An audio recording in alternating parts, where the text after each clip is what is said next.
is the second most abundant natural polymers, and it can be used and improve the sustainability of the plastics by decreasing the dependence to fossil-based materials. My name is Omid Hoseinai. I work as a researcher at Rice Research Institute of Sweden. I work on biomass valorization, bio-based material, especially lignin-based materials. So we work on different materials or different products from lignin. So what is needed is to modify lignin based on the target application. For example, if you want to make fuels or chemicals from lignin, other materials like thermoplastics or different carbons from lignin. We are at our laboratories at Drottning Kristinas väg, where we modify lignin and we make coatings with it and coat paper and board with lignin.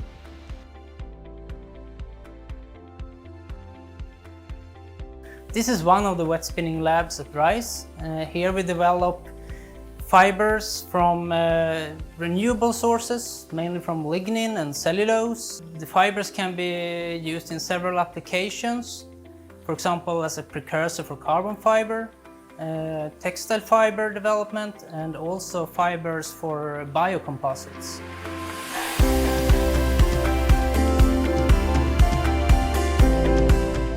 So one area we work is carbonized materials from lignin, and one application of the carbonized or material is using this material in energy storage application. I mean, you know that the demand for energy is growing and the need for the renewable sources or more efficient ways, for example, using batteries for storing the energy is increasing. So here is this is the car that we, as a demonstrator, we made it. So in this car we have different components made from lignin-based carbons. For example, the roof of this car is made from the lignin-based carbon from the melt spinning process. And also in this car we have different lithium-ion batteries, and these batteries are inside the car, and in these batteries we use a lignin as anode electrode for the lithium-ion batteries. This is to show different applications from lignin, both structural and non-structural, which is energy storage applications.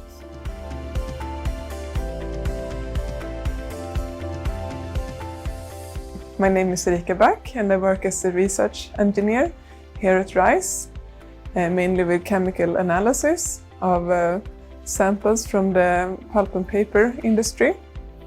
One of our techniques that is very useful is pyrolysis GCMS, in which the samples are heated rapidly to high temperatures in an inert environment. In that way we can identify the chemical structure of any organic material, such as lignin. Lignin is a fantastic material. It's beautiful, it's brown like chocolate, and it's full of functionality, so we can do a lot of wonderful things. And we just need to be each day smarter about this. It's fantastic. Welcome to today's webinar from LignoCity. I hope you enjoyed the film. This film is available at the LignoCity webpage in case you would like to watch it again. And you can also find the previous webinars at the LignoCity webpage, and you are very welcome to watch them anytime you want. My name is Evelyn Capanema. I'm a principal scientist at Rice at the Lignin unit, and I will be your host today. The webinars are part of a collaborative project called the Lignin Innovation, and it's a collaborative project between Rice, Kristinehamn Municipality, and Paper Province. This is a 2-year project focused on digitalization and internationalization, and is financed by EU Structural Funds Program, Vermland region, and project partners. Today's webinars are about lignin engineering and valorization and biomass valorization. Just some housekeeping. This webinar will be recorded and will be available at the LignoCity webpage for you to watch it again. We ask that please keep your cameras and microphone off, and we will have a better view if you set up your screen on the speaker's view. Please use the chat view, the chat function, to write your questions. At the end of each presentation, we will read the questions and the presenters will address them. Without any further delays, it's my pleasure to be here today. And I would like to introduce our first speaker, Professor Mikhail Balakshin from Aalto University in Finland. And he will tell us about lignin engineering, the bottleneck of integrated biorefineries. So Mikhail, please go ahead. Good afternoon, everybody. Thank you very much for attending this seminar, and I'm looking forward for interesting discussion. I will show you just some key points on this quite interesting topic and leave more time for question. And Evelyn, thank you very much for introduction. And okay, don't waste time. Let's start. Yes, about lignin bottleneck in integrated biorefinery. So very brief outline of this small presentation. Before we talk about lignin, I would like to introduce you briefly our lignin group at Aalto University.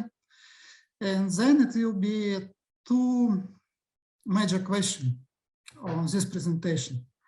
First, I want to address some dogmas around biorefinery lignin. And when we talk biorefinery, here we talk not kraft lignin, not pulp and lignin, it's what people call hydrolysis lignin. Or we can say cellulosic ethanol lignin. And in this point, it's two interesting questions. It's lignin-cellulosic synergism. And then I put reactive extraction, but it's also fractionation, purification. So how can we upgrade lignin easily from what people call lignin cake? And then I will talk a little bit about our biorefinery process, what we develop in our group. We call it AXO biorefinery. I explain what it is. And of course, it will be some conclusion. So why lignin? Why we work with lignin? And you know, we learned that lignin makes people happy, at least Finnish people. I remind you might know that Finland is the happiest country in the world. But how it came? Because our lignin group started on March 1st on 2018. And just in 2 weeks, on March 15, Finland becomes the happiest country in the world for the first time. And now we can see we have very nice correlation between time how long our lignin group operate, and Finland still continue, and actually it's a little bit old. We can add one more point on this plot. So if you have perfect correlation, well, people say, okay, it's just coincidence, but well, it's quite interesting coincidence. We have to think about it. So you can see my young colleague, young and talented, who were before, who are working. So this is our current group and some previous member. And also very briefly, our main direction in our group. So basically, I want to say, okay, we lignin, but we are not lignin application expert. Our expertise is mostly like chemistry, a little bit of biorefinery.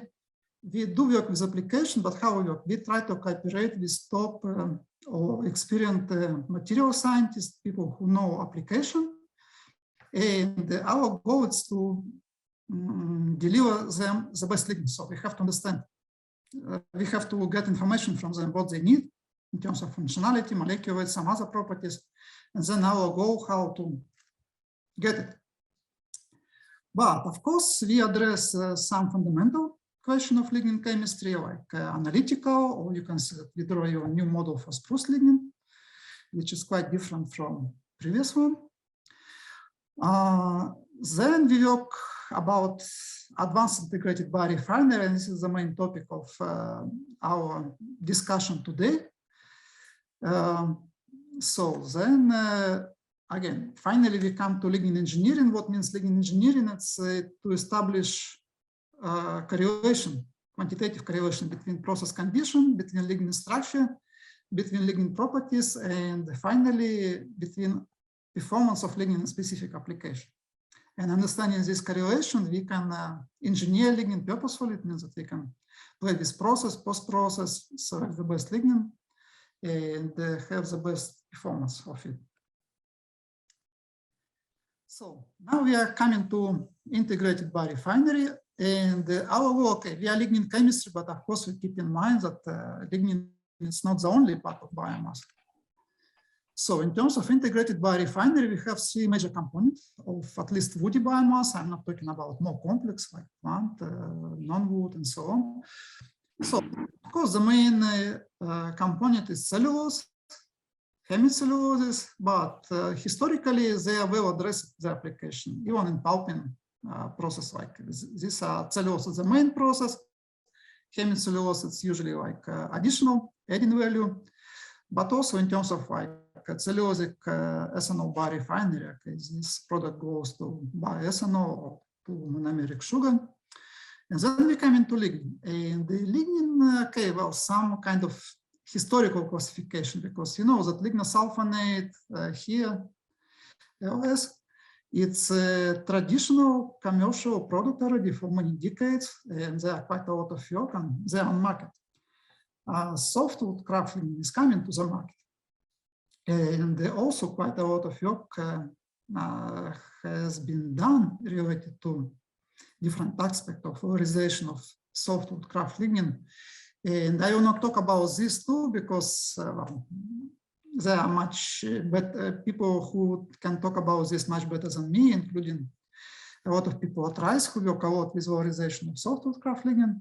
But we have, let's say, some other type of lignin, the high variety, which are coming to technology, and then we expect they come to the market. And we can also classify them by, it depends on fractionation method. So if you have delignification, it means that we remove lignin during process, something like pulping. So lignin is dissolved and can be recovered from solution. And another approach, it's, well, we can say, okay, we dissolve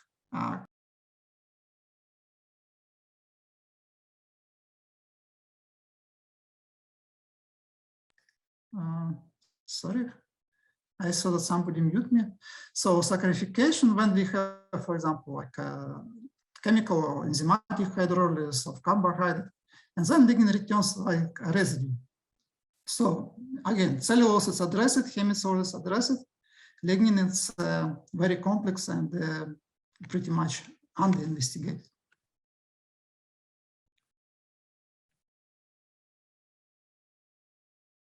Okay, I don't, my slide that don't change. Okay. And okay, now we talk about this for short, okay, because everything is biorefinery, including pulping. But here, for short, when I say biorefinery, I mean this, what people call hydrolyzed lignin, or from, let's say, sugar-based biorefinery, not pulping. And usually they are great, like there is significant dogma that they are kind of low value. And a few reasons why, because people correlate that lower purity should correlate with low performance. This is like perception. Then, okay, if you can produce high purity lignin from this, what they call lignin cake, so it's kind of challenging in terms of technology, in terms of economics. And also most of biorefinery lignin, they are not softwood, hardwood, or grass, and also people have this prejudice that they are much worse than softwood lignin. And that is why biorefinery lignin considered like low value product. But we really challenged this dogma recently, and I will show you some examples. So question number one. So is lignin purity is a must? And then here we show, like as example, we show Abe's test for wood adhesive, like lignin replacement of phenolic resin, phenol formaldehyde. And here you can see this is commercial control. And then, of course, the higher value you have, the better performance. And then we test different type of lignin. Most of these are purified lignin from pulp and different pulping process, from different biomass, and of very high purity. And then we put here one crude biorefinery lignin with carbohydrate content about 40%. And surprisingly, we saw that this non-purified, let's say, something like considering like low value lignin behaves the best. So it was quite interesting. And then we tried to explain why. And then, of course, in literature, we found quite a lot of examples, what we call lignin cellulose synergism. So it means that when we have combination of lignin and cellulose, they show better performance, not always, but sometimes in specific application. And here are some examples. Something like lignin cellulose carbon fiber, and some work from Aalto and also from Sweden, from Rice and Chalmers.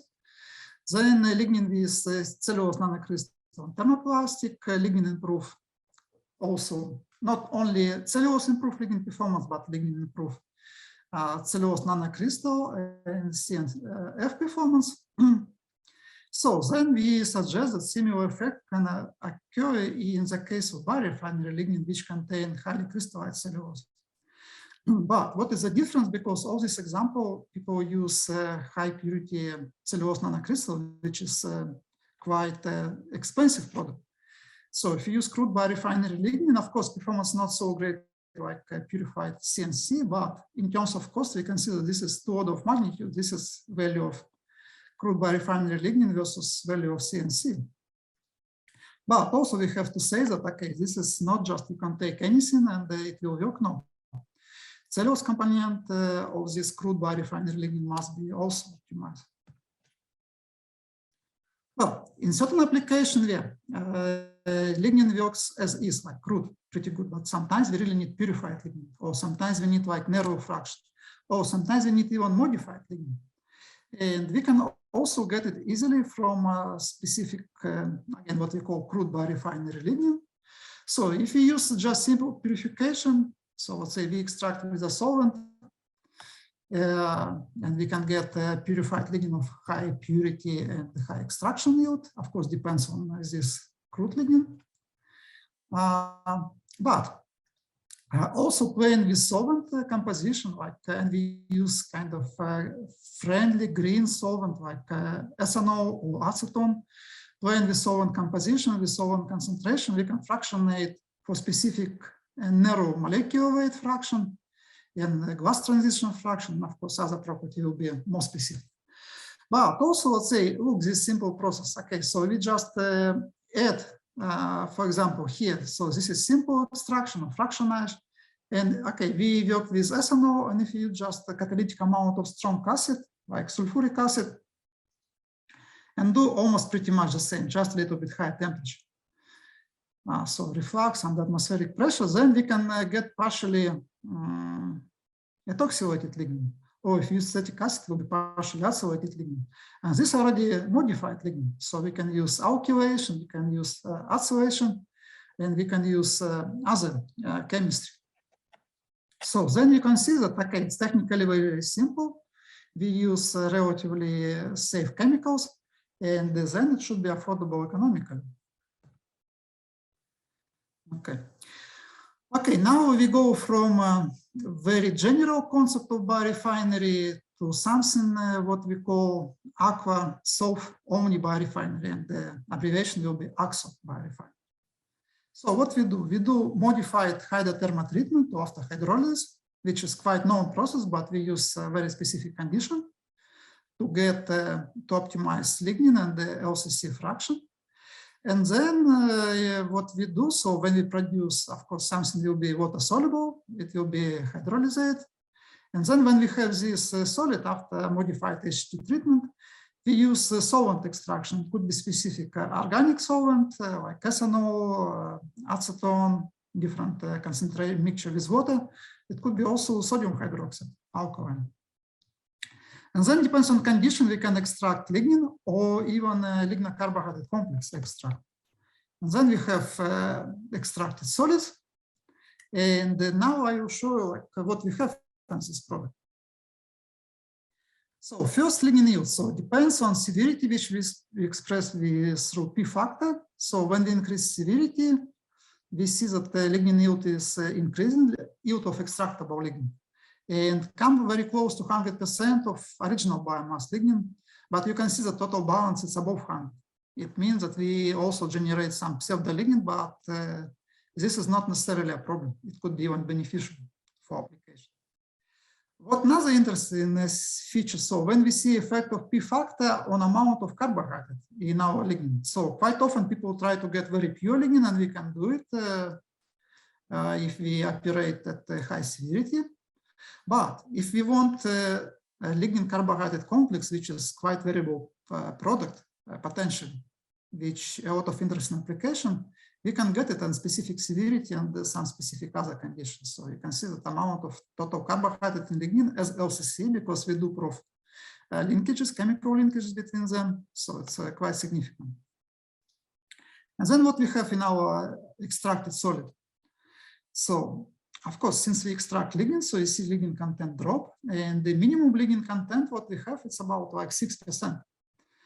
Amount of Zyno also decreased, so we have solid with pretty high amount of cellulose.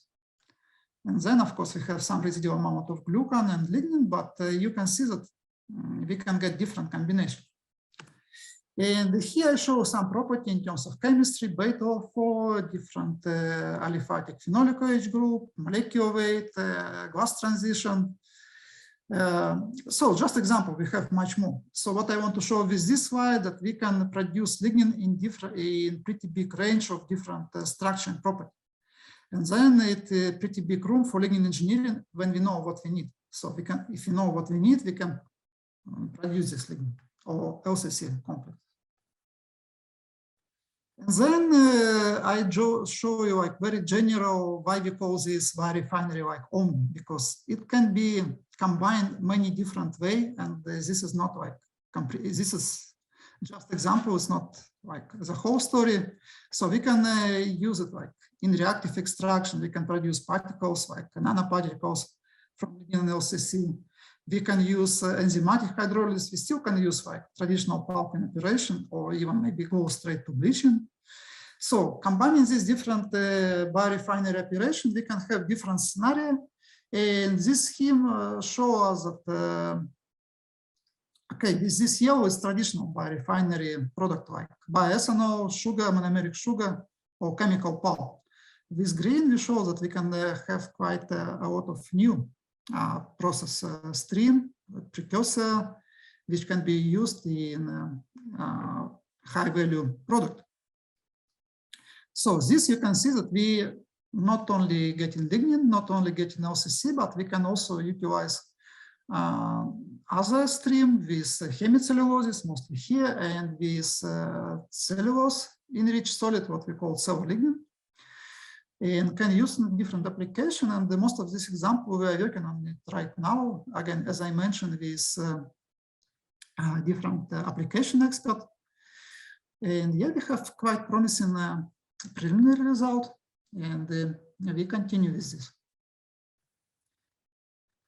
So very short summary why AXA biorefinery, because this process allows us to create integrated biorefinery for high value product from all biomass components. You can see that we use only water or a little bit of solvent, but if you use ethanol, we don't need even solvent. So basically it's very green process. And product, of course, and basically we have no waste. We can utilize all fraction. Now, this process is very interesting if you have specific focus on what we talk here, lignin cellulosic or lignin carbohydrate synergism, producing different type of functional hybrid like LCC, like lignin containing CNC and CNF, also some product which we call lignin cellulose, which show advanced performance. And then very important, this process allows us very great flexibility. So we can have very different scenario. We can incorporate it into existing value chain like pulping or current bioethanol mill, or we can generally create new value chain. And of course, this also gives us this flexibility, gives us great opportunity for optimization. And then it looks quite simple and cost efficient because water, simple extraction under room temperature and under ambient condition. So then it's has chance to, of course, we have to work more on this, but it has good chance to be cost efficient and be introduced to industry quite easily. And sorry, I don't have time, but for this complex engineering, we use artificial intelligence. And so far we create, it's our first day result and our first paper just published. We create a process condition and some lignin structural characteristic or LCC characteristic when we talk about sugar. And finally, we can conclude that, well, I really want to ask to rethink biorefinery lignin. So since purity not a must quite often, so then cellulose containing lignin may have similar or even superior performance, and what is important, at lower cost. When we need upgrade lignin, we can do it easily and also cost efficient through a green, technically feasible, cost efficient way. And these are example: purification, fractionation, metallization, and also lignin micro and nano particles. And then our conclusion that biorefinery lignin has a great opportunity to be used for high value application. And then give a great revenue for the biorefinery. And finally, what we mean that lignin can bring great revenue to biorefinery, but it's not by given. We really have to work on this, but there's a good chance. And again, I just want to show you a member of our group, and we'll be happy to answer your question probably later on. So thank you very much for your attention. Thank you, Mikhail, for a very nice presentation. We don't have any questions on the chat. So if you have questions for Mikhail, please write it down on the chat. We have a couple of minutes for this discussion.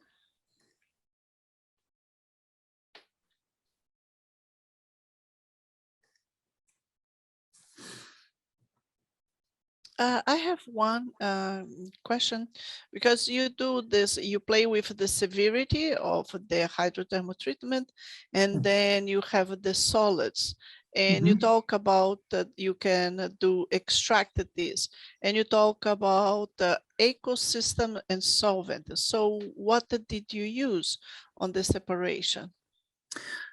Well, now we use aqueous acetone. But it's not from practical need, it's mostly from analytical need, because we find solvent right now which extracts the most of lignin, because we want to analyze lignin, how it looks like, what happened during the process. But when we go for practical application, it depends where we want to incorporate our process, because if we thinking about traditional craft mills, so maybe sodium hydroxide will be beneficial. If you think about, let's say, bioethanol plant, then we already have ethanol like a product. So we are pretty flexible, and playing with solvent, we can get also different characteristics, different structure, different molecular weight, different amount of carbohydrate or LCC in our extracted lignin. So I would say it's mostly depends on the case. Okay, thank you. And there is one more question on the chat. And please, if you have questions, write on the chat. We will not give just a moment. And then, yeah, there is a question about the molecular weight.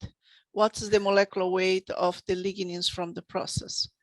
I have this slide, but maybe I will not waste time to go to it. We have very wide range. So we have it let's say from 2,000 to 100,000 MW. But by the way, talking about molecular weight, it depends how we measure. So this number very dependent. But well, let's say if you compare relatively, let's say to craft lignin, so we might have half of, let's say, craft lignin, lignoboost lignin, or it could be like order of magnitude higher. Okay. And then there is a couple of other questions that I don't think we will have time to address. but in general, it's talking about if you it is any commercial use of this lignin, or if the process is already commercial. No, well, let's say our process is not commercial, but you know that the hydrothermal treatment is commercial already for many years in pre-hydrolysis craft mill. But of course, it's our condition different. Well, we are just, you see, it's a small group. We just a proof of concept. We just do lab study. And in terms of product, we just a proof of concept. So we have promising result for some application, but not even like systematic. We are just at the very beginning stage. And of course, we are very interested to cooperation, and we will be happy to produce certain amount of lignin and deliver to you if you want to test in specific application. Or by the way, lignin or OCC, or cellular lignin, or even solid, because we work in an stream. Okay, so I think just for the sake of time, Mikhail, you have access to these questions, so maybe you can address them and we will have them on our website. And then sure, I will be happy. And it seems to me we can do it even after seminar, right? So I can stay a little bit longer and talk to people who are interested, right? Yeah, so at 3, when we have the last presentations and the questions, then we will stop the recording and we can have some minutes more if someone wants to stay longer and can chat with Mikhail and Filipa. So maybe there's an opportunity to talk about to get answer for your questions. But with this, Mikhail, thank you very much. Very nice presentation, fantastic results. And now we move to our next presenter. The next speaker is Filipa Lima. She's R&D engineer from BioGreen Woods, and she will talk with us. She will tell us about the BioGreen Wood and its contribution to the green initiatives through the valorization of biomass. Filipa, the floor is yours.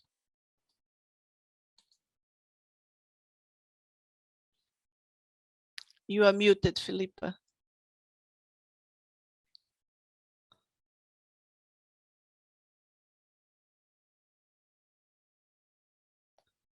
Still muted.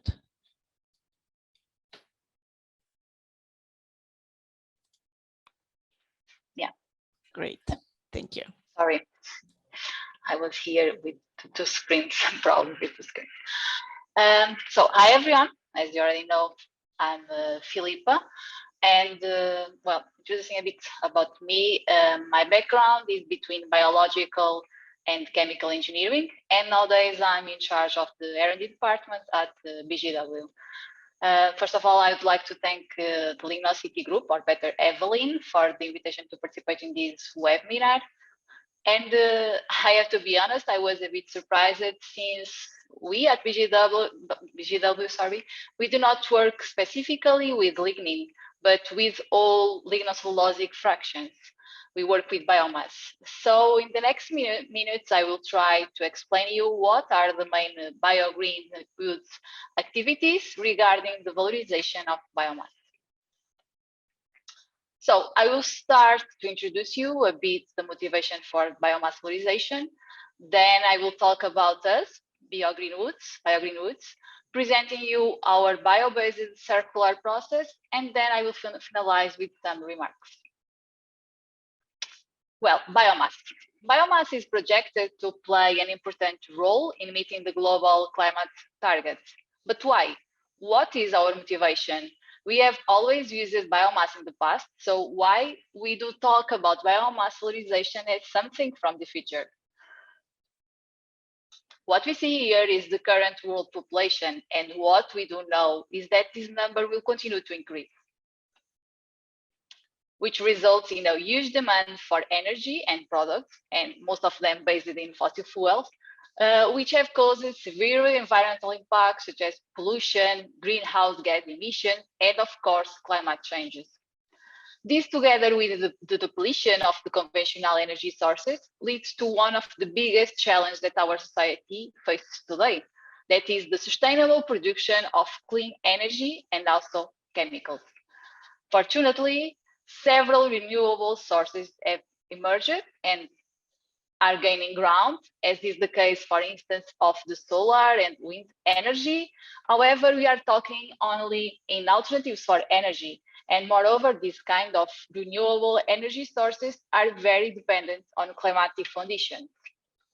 So here appears biomass. Here is the opportunity for biomass. Biomass is not only a solution for the production of sustainable energy, but also a potential solution for the production of alternative and sustainable chemicals. And of course, we can have a lot of other different but important motivations to the use of biomass, such as the case of the huge problem of the management of the various types of waste that we generate worldwide. So we need to look at these once and for all as mandatory and not as a possibility. Well, of course, that there are challenges associated with the valorization of biomass or waste biomass, but at the same time, I believe that there is room for improvement and in a short term. I think we just have to diversify our options and look to what we already have available. Regarding the climate impact, the question that normally arises is, are these processes carbon neutral? Well, of course, that it depends on a lot of factors. And in fact, there is currently a hot debate regarding the carbon intensity, for instance, on bioenergy pathways. Nevertheless, in my opinion, we cannot generalize, and each case is different. Also, regarding the environmental impact caused by biomass or other renewable energy production processes, is normal. This fact is normally connected with its land use requirements. For instance, if some process puts in cause the biodiversity, this is other hot topic. And pollution. Of course, we have to ensure that the new process, that these new processes to valorize biomass do not generate more pollution than, for instance, leave the biomass residues in landfills. And we all know that this represents a huge problem in terms of greenhouse gas emissions. To overcome all of these challenges, there are some concepts that we should take into account, like biomass cascading, efficient use of biomass. This is maximize the value of biomass and ensure that every single fraction and or byproduct is full valorized. All of these are connected with the circular bioeconomy concept, which is in fact a recent concept that is still evolving, but I would like to present you a definition, in fact, provided by Sterman et al. That provided this in a recent publication, and they say, the circular bioeconomy focuses on the sustainable, resource-efficient valorization of biomass in integrated multi-output production chains, while also making use of residues and wastes and optimizing the value of biomass over time via cascading. I enjoyed this definition because this, in fact, this is what we at BGW are trying to do. This is our motivation. So now, BioGreen Woods, or BGW, we are located in Alvaiazer, which is a small village right in the center of Portugal. Just to have an idea, we are located next to those that will be the feedstock of our process, which is the forest biomass.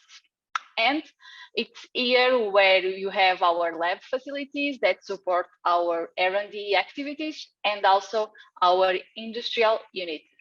Here is a picture of our industrial unit. We are now in the equipment testing phase to get the factory up and running still this year. So now I'm going to introduce you our circular production process, which is bio-based, since, as I told you, we use forest biomass, and with which we intend to contribute to the European Green Deal by providing sustainable and bio-based alternatives. Before continuing, I should add that at the moment we are working mainly with invasive species and also eucalyptus harvest surpluses, for instance, for the paper industry. So from the eucalyptus leaves, we extract its essential oil, producing the eucalyptus oil that has many applications. And since this is steam extracted, we also have a byproduct, the hydrolate, which corresponds to the aqueous fraction, which has traces of oil, and for which we already have an application that I will explain later. After this process, after this steam extraction, since the leaves residue still have an interesting calorific value, we are going to produce pellet and use it to produce energy for our process. Well, now going back to the forest and moving on to our central process, which is the slow pyrolysis. In this unit, the input is the eucalyptus wood, with which we produce biocharcoal, which can have a direct application, for instance, as a high quality charcoal barbecue. Here, as you can see our barbecue charcoal bags. And I would like to add that with the thin particles of charcoal, this is with charcoal dust, we also produce charcoal briquettes. But once again, we do not stop here. We are doing something more with our charcoal, but I will come to this later. Regarding the pyrolysis process, as you all should know, in addition to charcoal, we have two other types of products: the condensable liquids that are normally designated as bio-oil, and the non-condensable gases. In the case of the last one, the non-condensable, we use them to produce energy for our process, leaving, of course, the non-flammable gases, such as carbon dioxide, to which I will return later. Regarding the bio-oil fraction, we already have some direct applications for this product. For instance, we are working with a flavor company, which is developing very interesting flavoring products with this fraction. And this is only possible since we have a huge control on our pyrolysis process, resulting in a liquid product that has no toxic compounds, such as the PAHs. Well, but once again, we do not stop here. We do not stop in this application. And our goal, as always, is to add value to our product or byproducts. These bio-oils are very interesting from a chemical point of view. Just to have an idea, they can have more than 200 organic compounds. However, of course, they are diluted in water. But for example, we still have around 7% of acetic acid in our bio-oil. We have also methanol, we have furfural, among others. And these kind of compounds are very interesting platform chemicals, for which is mandatory to find a bio-based and sustainable alternative to those of fossil origin, of course. So at BGW, in these last years, we have developed a sequence of separation and purification process that will allow us to produce, still this year, bio-based acetic acid, furfural, and bio-based methanol. And of course, it's not our plan to stop here because there are other compounds that we are still working on it.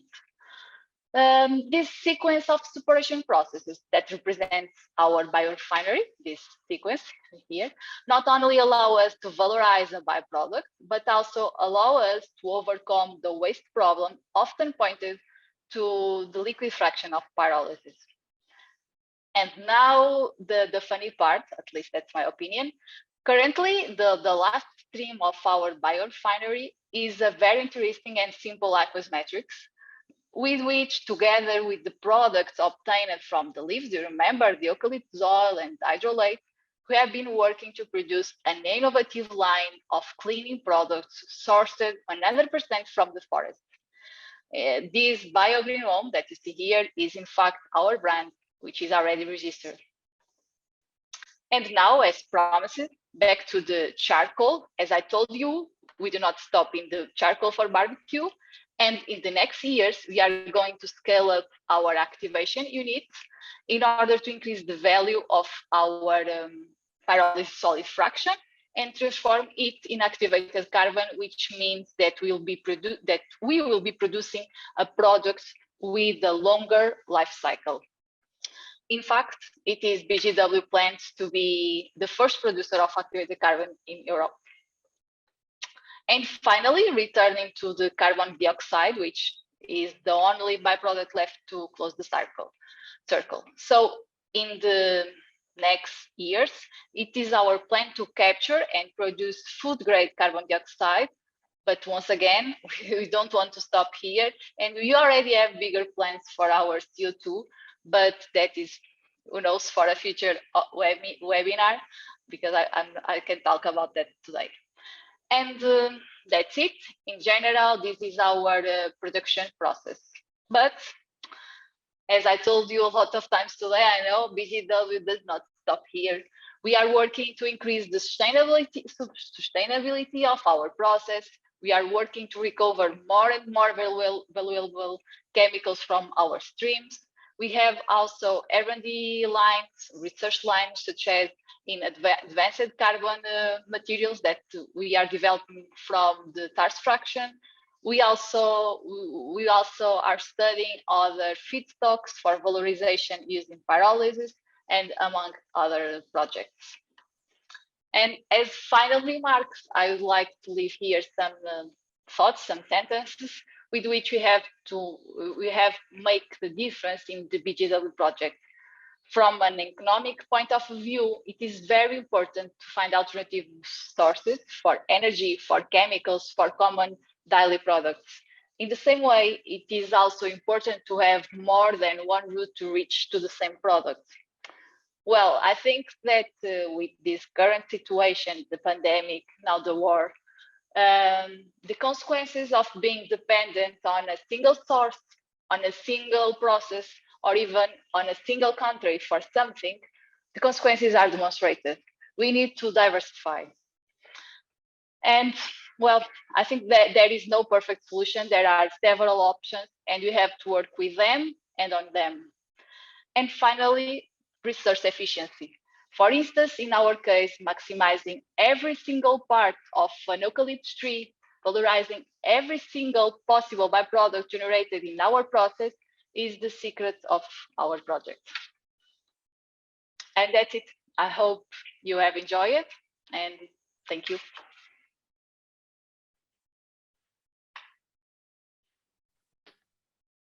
Thank you, Filipa, for introducing us to BioGreen Wood technology and the biorefinery concept. Any questions for Filipa? Please write it down on the chat. And while people are writing down the questions, Filipa, when you started, you said, okay, we were surprised because we are not dealing with lignin. But we are more than lignin. Of course, LignoCity is related to lignin, but we are also looking valorizing the lignin. And you do have streams that can be used. So then we have all bio-based starting materials to do in different valorization of our lignin. So that was the think of bringing BioGreen woods to this, to this project. So there is one question here, actually a couple of questions, and is related to activated carbons. And the question is, have you analyzed the product or your activation carbon regarding to surface area and porosity? And continue that, is there any specific application that has been already tested with your activated carbon? Yes, because we have a pilot unit, so you are currently activating our carbon. We already have analyzed its porosity, its surface area.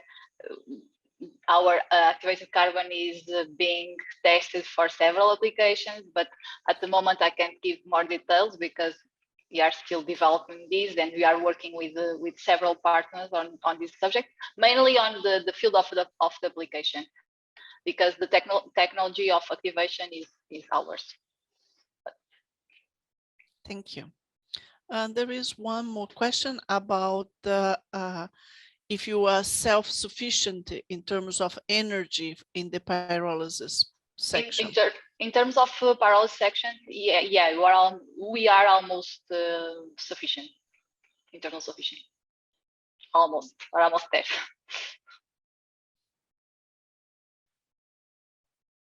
Well, I think that there is another question here, but it's for Mikhail in terms of lignocellulose product.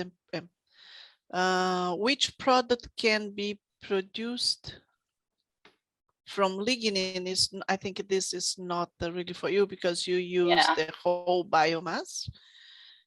And then Angel asked,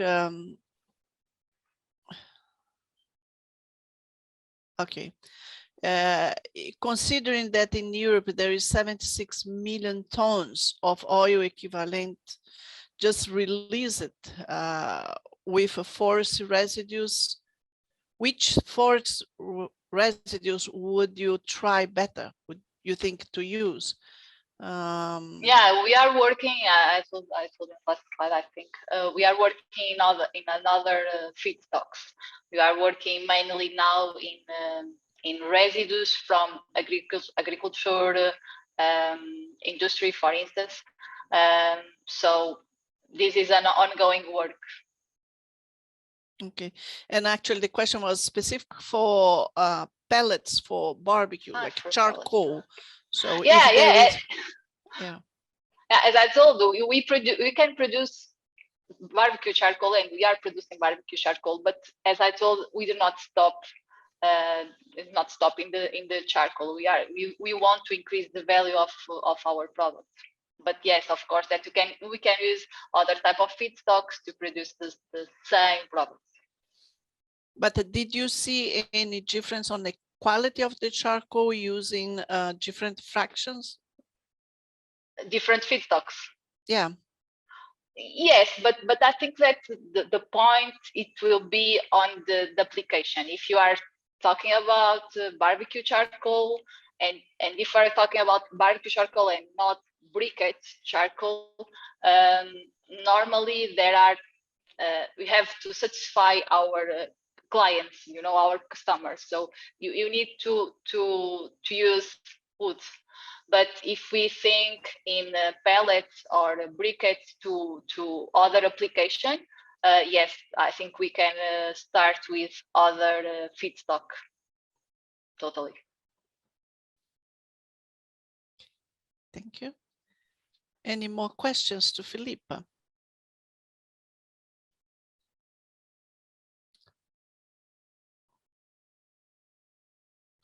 Yeah, there's a couple of chat questions coming now. Yeah, so it's telling that okay, making chemicals from biomass it's difficult. It's very difficult. It's challenging. Okay, I think it's more like a comment. And if you are open for collaboration with companies, plants in other countries, for example, Morocco. So. Yes, we are working on it. We are available for that. In fact, BGW doesn't want to be only a producer of charcoal or of activated carbon, but BGW intends to be a producer of technology. So yes, we are open to that. So then, guys, you can send the contact Filipa at the BioGreen Woods and to discuss this further. There is one more question, and I think that will be our last question, and ask for you to talk a little bit more about the biochemicals. Well, I don't know what Thiago intends with this question, but okay. Yes, in this bio oil from pyrolysis, we have a lot of compounds, as I told you. The drawback is that we have also a lot of water. So first we have a challenge that is to remove the water. Then we have the second challenge that is to separate that mixture of compounds by families.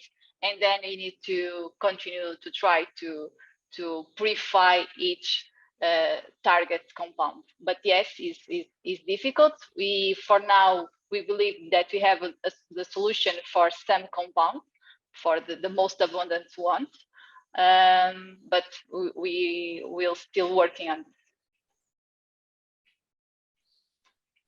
Thank you, Filipa, and thank you all for being part of today's webinar.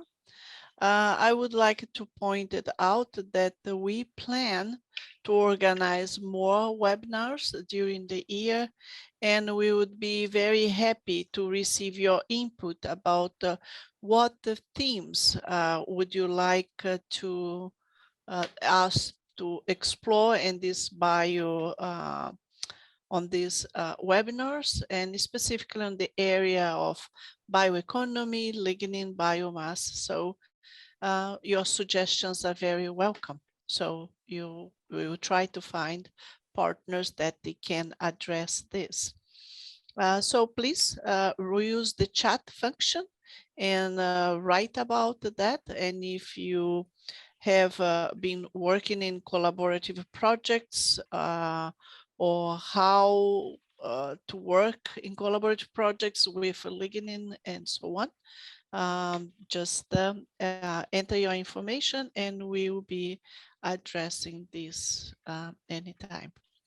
Again, this webinar is recorded and you can go to LignoCity webinar webpage and watch this and other webinars. And again, thank you very much. And if you would like to stay longer to chat with Filipa and Mikhail, the recording will stop sharp at 15, but we can stay a little bit longer just if you want to chat with them and you have any questions. So with this, I thank you all for today.